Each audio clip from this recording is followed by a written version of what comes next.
JD, you play in the NFL, and this is something that I was kind of reading online. Everyone was kind of having their own kind of speculation on this one. So the running backs, there was a weird split today where our guy RoJo, who we've been chanting free RoJo for a long time, and midway through the first quarter, he had more carries than Pacheco did. And I know at the end of the game, we had Henny go out there, and so he got a little bit more carries, RoJo did. But at the end of the game with 10 carries for 45 yards.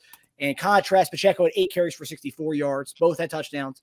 Now, was this RoJo getting carries more so? It was the last game of the season we wanted to spell Pacheco and McKinnon, or was this we want to work him into the rotation because we might utilize him a little bit more in the playoffs? What was this? Because there's a lot of different camps on this one of why we saw a lot more RoJo this week or today. I think initially had to do with giving Pacheco and McKinnon a break, but also too it is like, okay, can this guy? I mean, he got fresh legs. This guy that got fresh legs, you still want to see what he's able to do. And so, and I've said this before, when you're dealing with a rookie running back, where you're only playing actually about 9 to 10 games in a season, and Pacheco was at Rutgers. When it's a 17-game season, man, it weighs on you. You could really feel the hits. All those different things are coming, and you could kind of see maybe a little tiredness here and there. So why not give him a break? We got the bodies to do it, not just bodies, but capable guys that could do it, right? We know RoJo is a guy that was a very capable back in the NFL, and so him coming in, he looked like fresh legs. He ran hard. He ran behind his pads.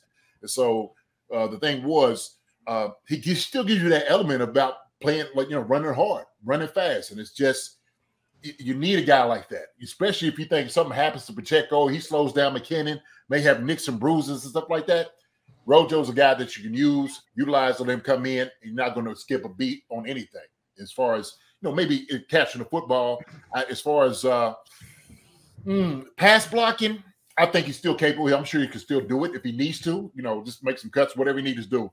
But he's I think it's a little bit of both, to be honest with you, just kind of getting what you were saying, what you was asking.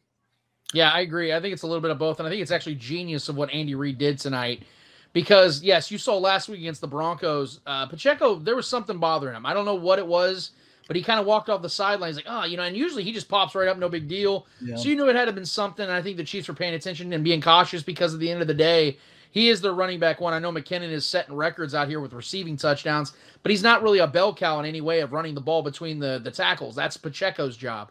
So they did give him a little bit of a bump, a little bit of a blow tonight by not making him run 18 to 20 times. And so they're, in a RoJo. Now, this is also genius on the fact that I think the Chiefs are now giving themselves an opportunity to get RoJo in a little bit of rhythm. Because what's to say that RoJo doesn't get an opportunity in a playoff game if, Pacheco isn't effective or, hopefully this doesn't happen if somebody goes down with an injury. RoJo had a little bit of a confidence boost in Week 18 against the Raiders. All of a sudden, he's feeling really good about himself in a big game against whoever it is the Chiefs face in their first divisional playoff game, and RoJo has himself a good game because of it. I think this is great coaching. I think this was a really well-executed opportunity, and I don't like the fact that the Chiefs made me wait 17 games to finally, get my RoJo tweets off, but damn it, I got my RoJo tweets off tonight, fellas, and it felt damn good. I never doubted my guy RoJo. I've been waiting for him, and he finally got his opportunity. And I wouldn't be shocked, man, if he makes a couple plays during the playoff run the Chiefs are about to have. Mm-hmm. Yeah. Definitely a method to the madness there with Andy Reid waiting. Hey, remember, RoJo wanted out. He's like, no. He's good where he is. And then, obviously, we're seeing now what the plan was. And JD said it during the season, there's a plan for this. I don't know what it is, but there's a plan for it. And we're finding it now. The fresh legs, and we're going to kind of probably see these fresh legs throughout the playoffs. The fact that and that's the thing too. It's not, if people were saying, "Oh, it's the last game of the season," yeah, I'm sure we were spelling Pacheco and McKinnon, but we needed this game to clinch the 1 seed. So obviously it was an important game. He was getting touches right out the gate in that first drive, more so than Pacheco was. So it's like, okay, maybe this is kind of a sign to come as we get to into the playoffs. You'll have a role in the playoffs, and I think we are seeing that. Yeah, definitely. And Noah John here says McKinnon will be 31 next year, but I'd rather see KC pay him for a 2-year deal than Noddy, Henny, Bell, Watson, even maybe Thornhill or these other mid-tier backup upcoming free agents. I will say I love McKinnon. He's amazing for us. 31. I don't think he's going to break the bank, but this is a pretty good running back free agency class coming up this year. So there's guys out there, and also the draft class too. So it's a pretty good running back class. So I don't know, but obviously McKinnon's been amazing for us, and I'd love to have him back at the right price. Yeah, I think you reward a guy like him, man. He's been phenomenal the past couple of years since he's been here. He really has. Like I said, if you're looking for somebody who has been a solid guy in the backfield, it's been McKinnon. Yeah. Like you showed in the playoffs. And I think it's always about McKinnon just staying healthy. And he looks good. He looks young out there, man. You know, like I said, man, I'm a huge McKinnon fan. And I think with him being 31, really doesn't matter with the role that he has. Because remember, Dominic Rhodes played till he was like mid-30s. And like that is a kind of Dominic Rhodes type of role he's playing with us. Shoot, what about Giovanni Bernard? He's like he's about 48 years old. This guy's still in the league? It's true. Well, in all seriousness, it's true because the volume isn't on McKinnon. It's not going to be where he's getting 240 touches a season.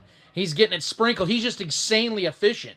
Yeah. He'll get 65 touches in a season, but gets 9 touchdowns. Like it's wild how it works, man. It's insanely efficient football, and I'm 100% on board with that comment. I would love to see him get back. Would I want to give him a multi-year deal? Probably not, just because of the fact that at the end of the day, this is a very violent sport, and your prime years can go very quickly. But if it is going to be a multi-year deal, I'd love for it to be more incentive-based to kind of protect the Chiefs on the back end of it, where he has to stay productive in order for it to make sense for the team, because the team is going to be aggressive this offseason, I think, in free agent spending. I think they're going to go and get more edge rush. I think they're going to go get a wide receiver. I think or pay JuJu, however they want to do it. I think their money's going to be tied up on guys that are going to be a little bit more of a heavy hitter or more of a dynamic player. And that's no disrespect to Jarek, because like I said, this dude's about as efficient as it gets. He's been a supercharged version of what Damian Williams was for this team. And I would love for him to be back for at least another season, because he has no signs of slowing or falling off. And also, to be honest with you, as much as we might think his market would look good, let's be real, man. He's perfect for this offense, and this offense is perfect for him. So the market may not be as great as we might think it is monetary-wise, where he might just stay in Kansas City and might take the deal they offer because it just makes the most sense for him, because he gets playing time and he stays in the league, makes money. It's an ideal situation for him as well. Absolutely, yeah. And it's just showing appreciation for what he's been given you. Why not? Matter of fact, shoot, I would even think that once we look at it, future-wise, our running back room is pretty set, right? CH might be the one he's going to be odd man out. I mean, it's just it's the reality of it. I mean, so you got guys here. Here. Yep. Yeah, and I do gotta say, or having Orlovsky on the telecast now was amazing. Having him and Riddick, fantastic. Their analysis is great. And I guess he had a really good player comp with he had 2 good player comps. He compared Tony to Percy Harvin, which I love that comparison. And then also with Pacheco, he compared to Marion Barber. And Marion Barber, the year he led the league in touchdowns when he had 14 with Dallas, he wasn't the main guy. And it was kind of a split backfield. Julius Jones was the top dog in that offense. I think he got over 1,000 yards that year. I think it was 06. But like those years, it was kind of they had multi running backs doing a lot of different things on that team. So having a McKinnon type in the offense doing what he's doing, and like you said, JD, I mean, we said on our show this week that we had, CEH was kind of like everything we wanted. McKinnon is everything we want CEH to be coming out of LSU, and that's kind of what what we're seeing from McKinnon now in the offense. So yeah, hopefully we keep him around. I will say with him, I don't know what his thoughts are going to be with the offseason. He's probably going to want one last. The guy's been injured a lot in his career. He's probably going to go chase the money, and I don't blame him if he wants to. Coming off a year like this, go take a multi-year, get paid somewhere. I mean, that's probably first and foremost, right, JD? Your money always goes after you win the Super Bowl, so yeah, that's where he's going to be at. Yeah. Hi, everybody. Thanks for watching. Subscribe here to get the latest from the show. Also, be sure to check out the best clips from Chief Concerns. And if you prefer to listen to the show, subscribe and follow us on Apple Podcasts, Spotify, and anywhere else you get your podcasts.